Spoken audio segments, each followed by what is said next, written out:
In the guidance published in September 2021 from the PCI Security Standards Council, they're addressing this issue of should your PCI assessment be conducted remotely. And I think it's important to consider these principles from the Council for any type of audit that you're considering, because I think they hold true regardless of the framework that we're talking about.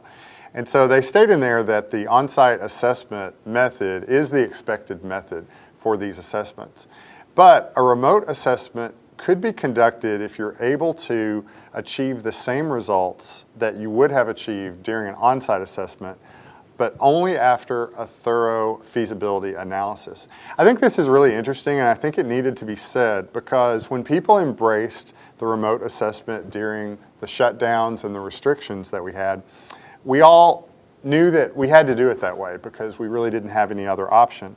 But as we've been coming out of that and the risk is lower now for a small group of people to work together in these meetings and during these assessments, we really should conduct a thorough feasibility analysis to understand if the remote assessment approach is the right approach. And too many clients are coming to us and not even being willing to have a conversation. Sometimes we want to discuss with them if the remote approach or the in-person approach or a hybrid approach is the best way to take the assessment on for their business. And it's a conversation that should happen, but many people are unwilling to even discuss. It's either remote or nothing. And so take a look at this guidance in section 2.1 from the PCI Council, because they state that this can only be done remotely if there is that feasibility analysis. Why should we look at the feasibility? Well, it's because if we are not able to gain the same level of assurance remotely as we would be when we're observing processes, then it should not be done that way. They state that when an assessment activity cannot be completed remotely or does not provide the assessor with sufficient evidence to determine whether controls are properly implemented, then the assessment is considered incomplete until an on-site review can be done.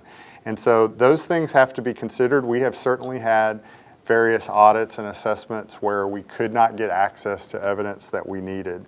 There were restrictions, there were technological challenges, there was just simple unwillingness to provide access to certain things remotely.